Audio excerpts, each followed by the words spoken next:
Um, so the next step here is to look at these curvilinear relationships, right? And to do this, um, we can do it in SPSS, but I'll be honest, the graphs are hard to manipulate in there, and they're kind of gross. So we are going to do this in probably my favorite program because it is very, very easy to manipulate stuff in, and that is Excel. So everybody open Excel, and let's start with a blank Excel document.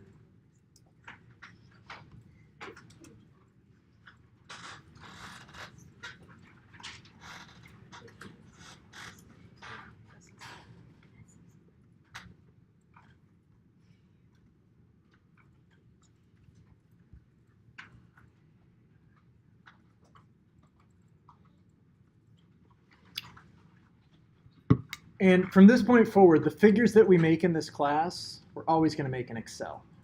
Actually, if you want to do, I take that back. We will make some mediation model figures, and when we do those, we'll just use, you can use Word, but Word is also gross. You know what works really awesome to make figures is PowerPoint. So we can use PowerPoint to make some of those figures. But Excel is nice, it's flexible, and so I love to use it. Everybody got Excel open? Cool. So in order to plot something in Excel, we need to have the predicted Y value, right? And we also need to have the actual X value, our range of X. What else are we going to need in order to do this?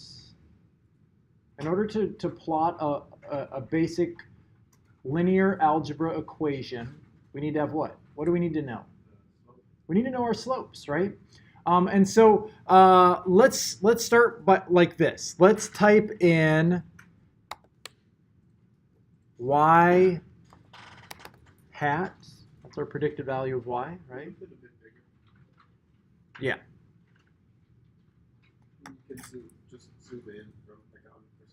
Yeah, do you know how to do that? On the bottom right. Oh. Uh-huh. Are you sure? No. Yes again. So something about do this. You guys are driving me crazy. Do what? Grab this and pull it? Nope. Maybe it has to do with the cursor. Yeah. What? You're in the cell. You have to be out of the cell. Oh, is that the deal? Yeah. Can I be out of a cell? No. Now You're out now. of the cell now. You're in the work mode. Oh, look at there. Oh, it's exciting. All right. So, perfect. We have y hat, right? We're gonna have our predicted value of y. What else? We're gonna do something here that I think. Oh, go ahead. Is somebody gonna say something? We're gonna make a few different y hats here because I want us to be able to plot multiple different graphs. I want to have a linear, I want to have our quadratic, and I want to have our cubic, and then I want to have all of them together, and then I want to have just our plain one, right?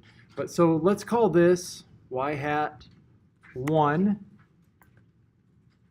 Let's call this y hat 2.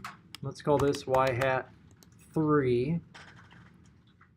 We're going to need range of x.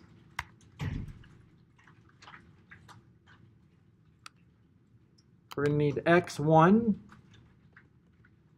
We're going to need x2. We're going to need x3. We're going to need our intercept, right?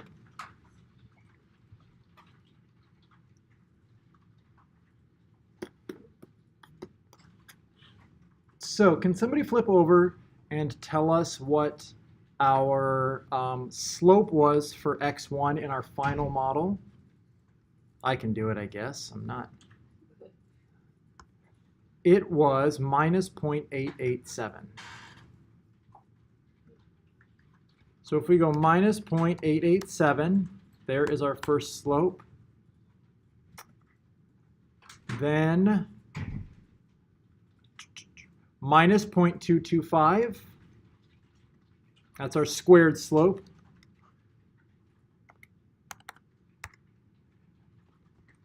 Our cubed slope was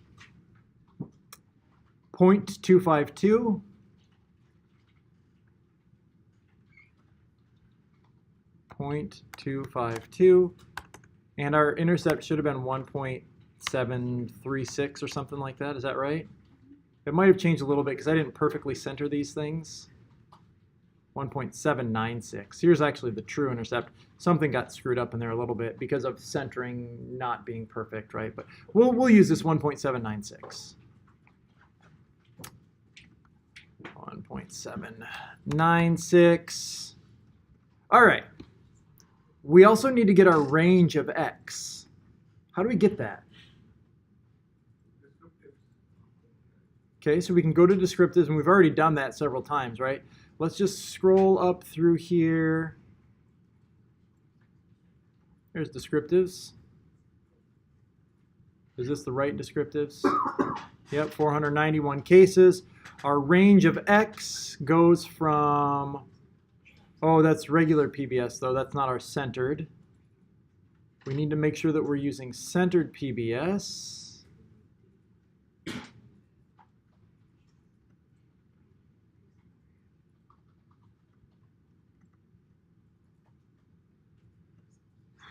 All right, rather than just hunt for this, let's just go analyze descriptives. Explore. Oh, I maybe never did actually look at centered PBS. Let's just throw it over there, hit go.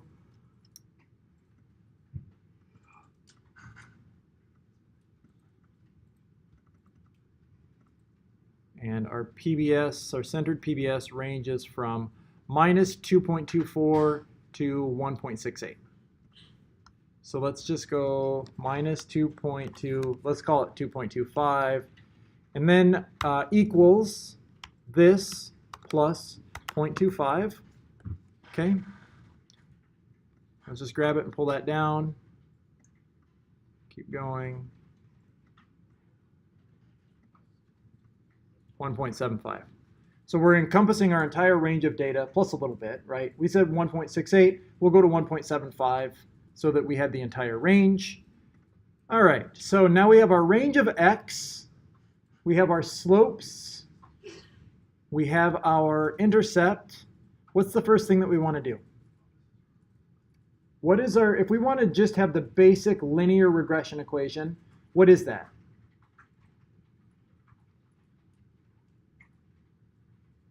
Y equals a plus b x, right?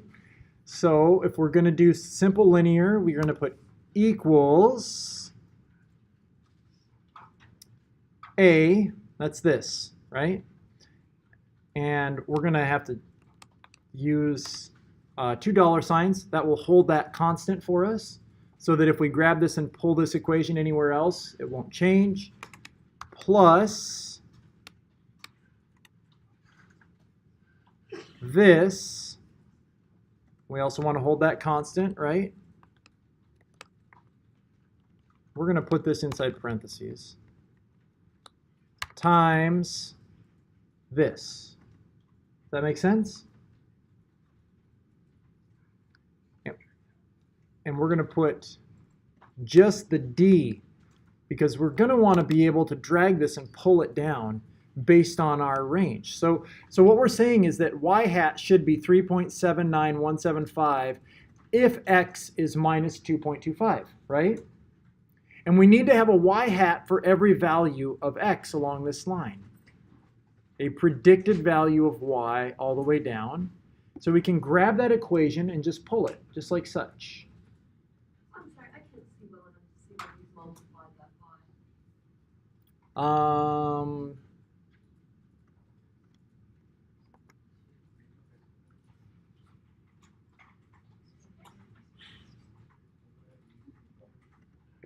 can I paste it in over here?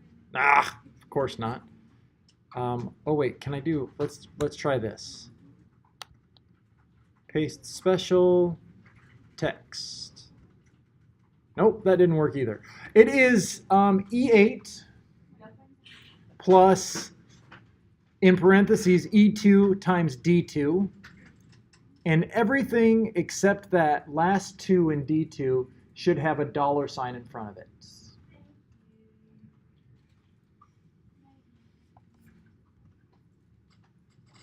Everybody else caught up? We up to speed? Mm-hmm. So what's the equation in the D2 rectangle? What's the equation? Yeah, if you Oh, I just added like, take the one above it and add 0.25. Just to give us a range all the way down. And why did you choose 0.25? Just because. You could choose 1, you could choose whatever. I chose 0.25 just to give us a range of x. But it could be whatever. You want to... If they have to SD, would have been more logical instead of 0.25 as a random. So it doesn't matter. Because I could change this to 7, right? And then delete all of this. And then what would happen is it would just plot a line between these two, right? If the more observations you give it, the more fine-grained your line winds up being in Excel. But 2 standard deviations falls somewhere on that line, and when you plug 2 standard deviations, whatever that actual value is, like I think the standard deviation for this was 0.67, so, or something like that. If you chose 2 standard deviations, you would just be at like 1.2 something or other. But it doesn't matter because it all gets plugged into the equation. So it doesn't really matter what you put in for x as long as they're consistent all the way down, as long as it's equal spacing, right? Because that's how we're going to get a linear effect. Right now, if we put 7 and then we put 9, that would not be a linear line, right? It would be something weird looking. So they need to be equal distance. But other than that, it doesn't matter. That plus 0.25, and then grab it and drag it down. But yeah, I mean, if your range is greater, just pick something that's within that range so that you can have equal spacing throughout. All right. We want to let's make a chart now using this. How do we do that? I heard somebody say it. Insert chart. We're going to insert a line chart. We have our data highlighted over there, right? And there is our line chart. There's a problem with this chart. What is the problem?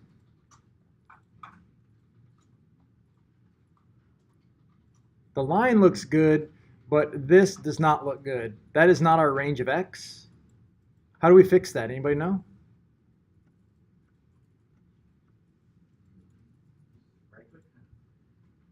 Right click. So actually we're going to go select data. So click on it, and then I think you left click to select data, right? And we go select data, and in here we're going to give it an x axis. Click in there, click here, drag down. You guys see what I did there? I got to select that. Okay, let's start over. Click on the line. And you want all of the observations to be lit up on that line or little squares. Then you left click and you go to select data. Are we all here? Yeah. Hit select data. Down here is your x-axis label. Click in that. I'm just moving this over. So click in this x-axis label. Your y values are already there. We highlighted these when we made the chart. X-axis label. And then click in your x, what you want to label as your x-axis, and drag it down. And that's your range of x. And we hit OK, and our x-axis changes, right? Now we can go in here and we can change our x-axis by double clicking on the axis.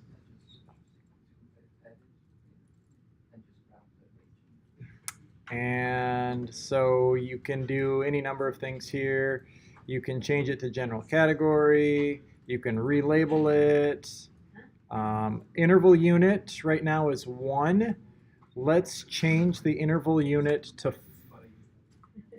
2, just to give us a little bit more spacing on our x-axis there. So there we go. There's our interval unit. We have a nice negative linear line. Now, that's what the linear effect of x looks like in our model. We are 1/3 of the way done. Next, what do we need to do? Are we lost over there?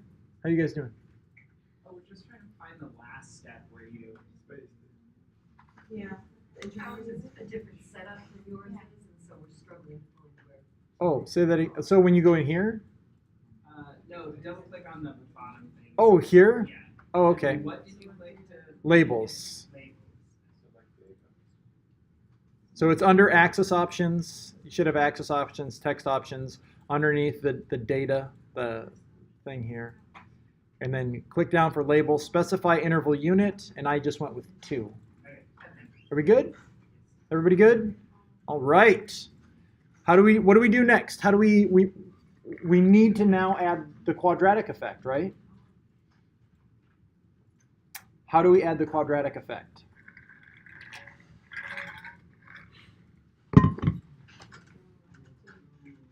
Say that again? You gotta fill in y hat too? Yeah, we got to fill in y hat too. So Basically, just add the quadratic, so x2, yeah, so equal, say what that 1 plus x2 times hx. perfect. That's exactly what we do, right? So did you guys see what I did there initially? I just grabbed the equation from 1 and pulled it over. Did you guys see how I did it? Who's lost right now? Right here. Okay. So click in y hat 1. Yeah, we got it. Okay, and then you just grab the corner here and you pull it over 1. Okay, and now these equations are exactly the same. We don't want the exact same equation. We want to add in our y hat 2 equation, which is this. Let's add in our dollar signs. Times this. We're going to add in our dollar sign.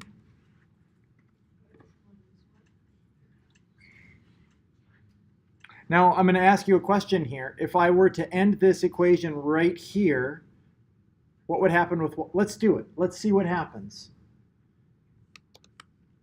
Okay, we end that.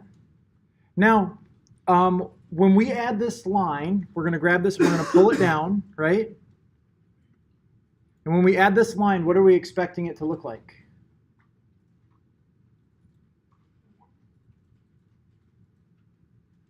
We're expecting it to curve, right? This is a curvilinear relationship. We're expecting some sort of curve to happen.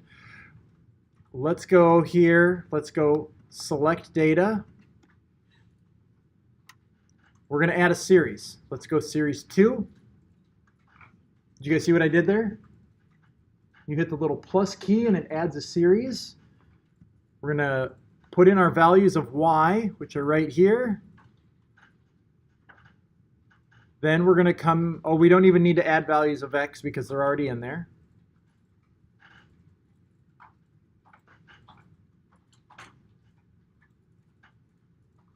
Everybody tracking so far? Who's lost? Holy cow. Where did you get lost at? Did you guys get the select data?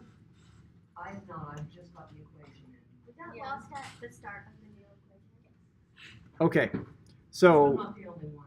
to start the new equation, I just grabbed this old equation and pulled it over, right? You guys saw that.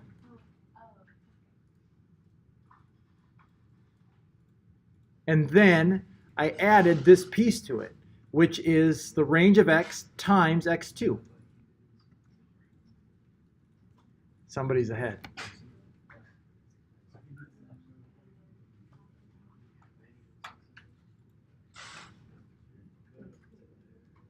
Can you say what the last part of that is one more time? Yes. The range of x plus what? What was that? The what? What you added to the equation? Yeah.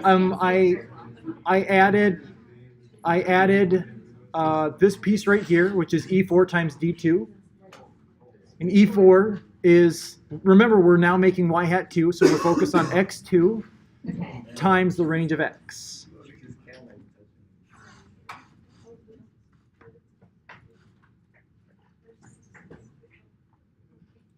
Whose does not look like mine right now? And then you just grab it and drag it down. E4 times D2, right?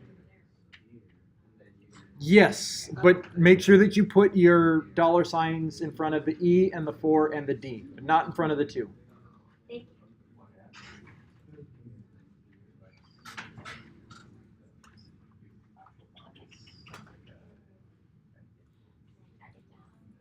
Are we all caught up? Almost. Kelly, how we doing? Okay, we're good. We're good over there. Cracked the problem. Are we good over here? Just give me 1 second.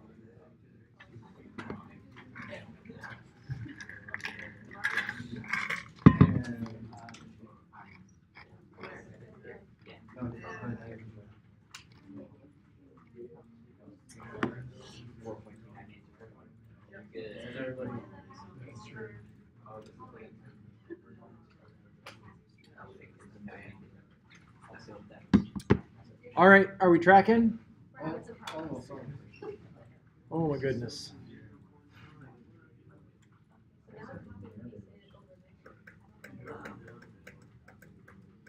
Okay.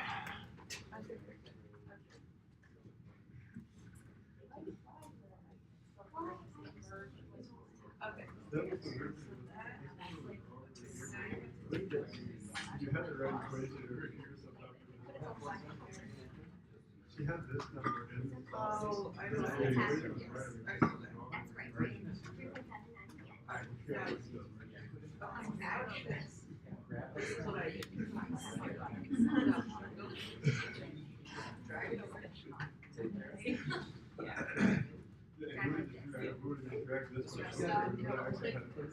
So what happened?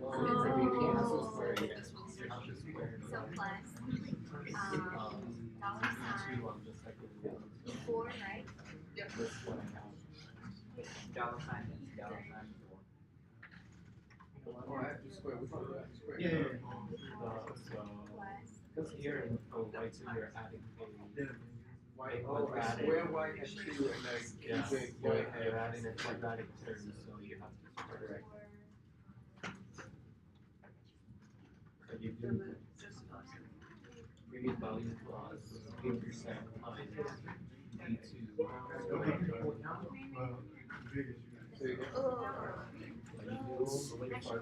D2. So you get It was just. You were caught up. You were caught up. You're caught up. Caught up. Caught up. Caught up. square. All right. We're good.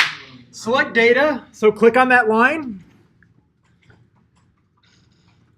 And then left click and go to select data. Is everybody at select data? Who is not at select data? Here we go. We are going to add a series. To add a series, you click on this little plus sign here.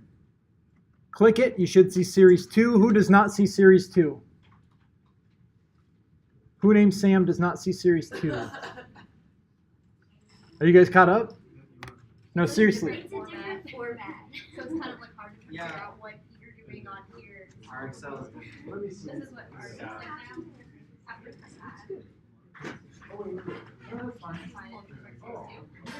Yeah, right, series 2. And then click in your Y values. Delete that. And then grab your new text. Okay, hit OK. Everybody create series 2.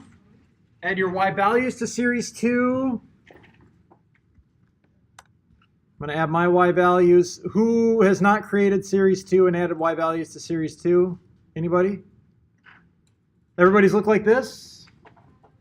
Whose does not look like this? This does not look right. What's wrong here? It's not curvilinear. We have two linear slopes there, right? Why is that? What's going on? Say it. It's Manny, right? Manny? Yeah, planning. Yeah, so you have not squared your x. We didn't square x2. We just multiplied times range of x. We didn't square it. How do we fix that? It's super easy. Let's go back into here. And let's just go, let's click in our first equation and let's put times d2 again. That squares x2, right? We have d2 times e4, which is our slope. We hit enter. We're going to see something weird happen there real quick. And then we grab this and we just pull it down to make it consistent all the way across. And it should look like that. Whose looks like that? Whose does not look like that? Really? Really? But I'll get there. Okay. I didn't drag it down. You didn't drag it down? Drag it down. Whose does not look like this? Everybody's looks like this? Perfect. If you were to graph your curvilinear effect in a paper and you were stopping right now at the quadratic effect, you would only graph this orange line. You would not graph this blue line, because that blue line is just a simple linear effect. The orange line is the linear and quadratic effect. It's the equation that has both linear and quadratic in it. We're missing something now. What do we do?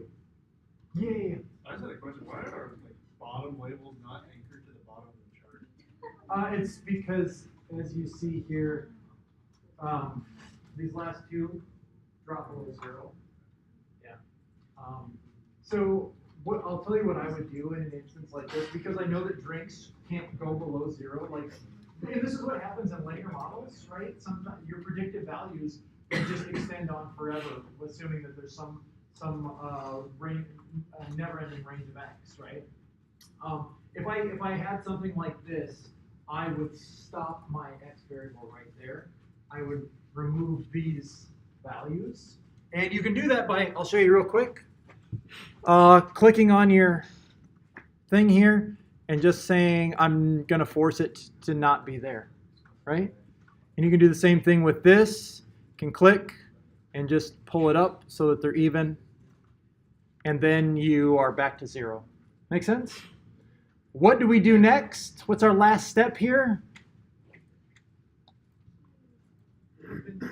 Cube. And how do we cube it?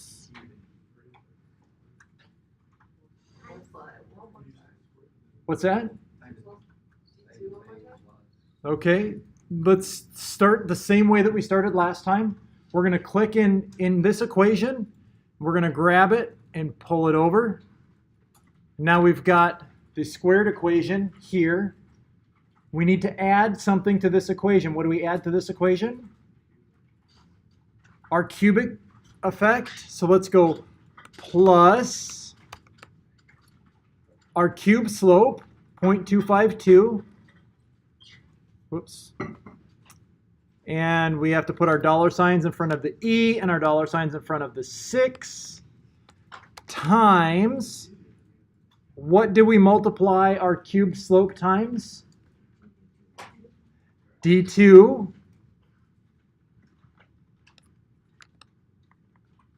times D2 times D2. Make sure that you put a money sign in front of each one of those, right? And now we're looking at the cubed effect.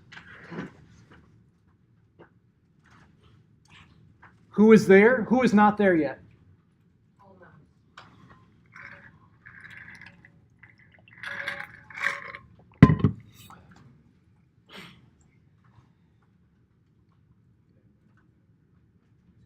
Now we know that we had a negative effect and that negative effect bent negative, right?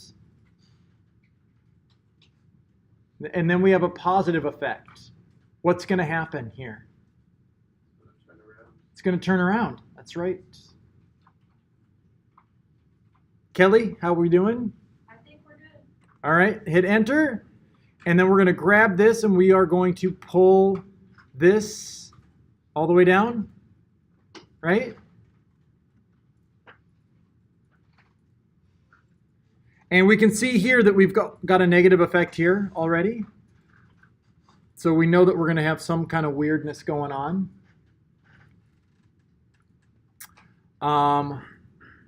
Let's click here. And what do we do now? Does everybody have a full range of y hat 3 that starts with minus 0.21775? Who does not have that? What do you... I got the formula wrong. Oh. Now. So your formula should be the same formula as you had in y hat 2 plus E6 times D2, D2, D2. Okay. I just typed it wrong, so we're good. Okay, we good to go? Everybody's range looks like this? All right, we are going to go, we're going to click on it and then left click, whoops, and select data. And we're going to add another series, right? Who is here? Is everybody here at select data? All right, let's add series 3. And our range for series 3 is going to be y hat 3. And we're going to end it here because we ended the other one there too. And it looks really wonky.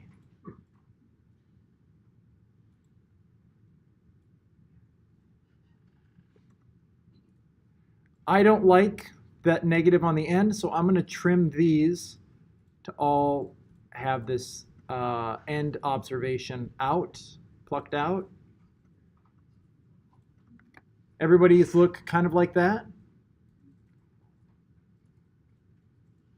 Where did you stop it? Sorry. The data, the row number. There you go.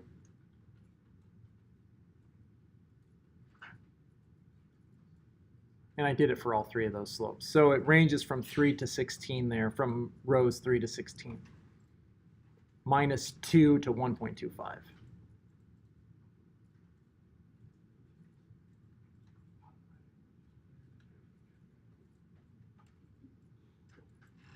And that slope looks an awful lot like what our data kind of looked like, right? If you try and think of that weird kind of cloud of data that we had. Let's make this into what we would actually want it to look like in our manuscript, in a paper, okay? Let's go in. Are we all caught up? Does everybody have 3 slopes that look like that?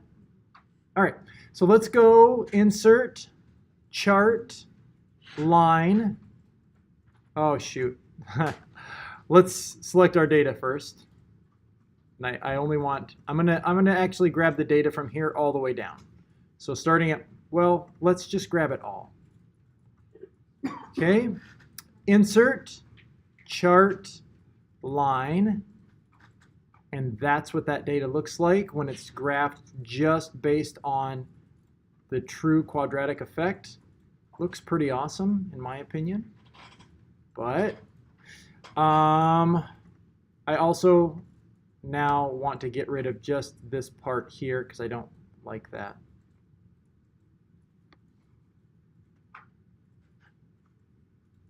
And this bottom piece is problematic, right? So to change that axis, that x-axis down there, we have to use select data. So we're going to select data and add our x-axis category labels.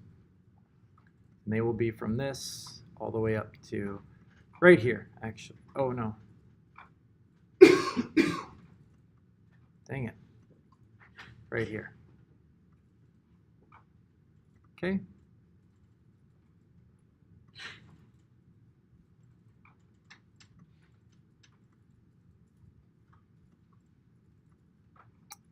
And then I wanted to change this because I don't like that. Let's specify the interval. And where are we actually starting at here? -2. Let's make the interval 4.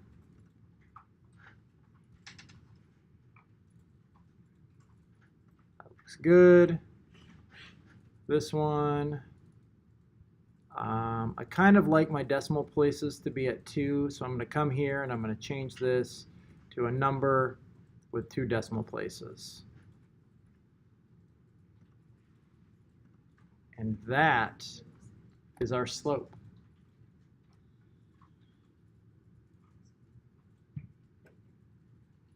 Does everybody's slope look like that right now? What was the interval unit that you selected? 4. For the x-axis? Yeah, I selected 4.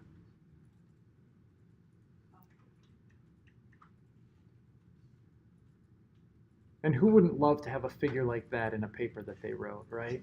Instead of just a plain old line, you get this very nice, sexy looking, weird thing. How did you get the x-axis -2, -1? So if you click on, what does your x-axis say? Because I did 2 things. -2 -1.75 Oh, -1. yeah, so double click on your x-axis and then go down to labels Oh, yeah, I got it. and do 4. Oh yeah, I did.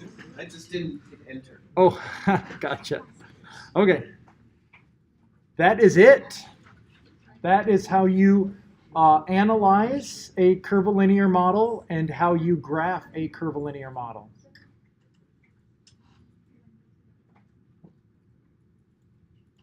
And I think that that's probably enough for today. Do we have any questions? We are going to wrap it up a little bit early today then.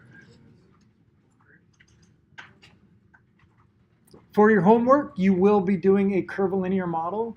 You'll have to test if there is a cubic and a quadratic and a cubic effect, and then you will have to graph that curvilinear model using this same approach, right? After you've done this, you can go in and make it look nice, right? Like use the different kind of functions within graph. Like, so personally, I don't like lines. I would get rid of lines. The chart elements, yeah, I think we should have like primary, oh, I got rid of primary axis, whoops. Primary horizontal, and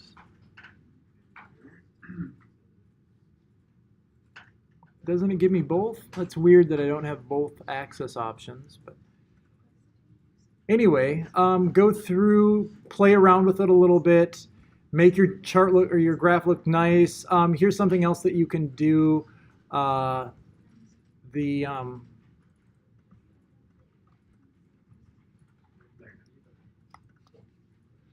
If we go to select data, is it in data? No, that's not it.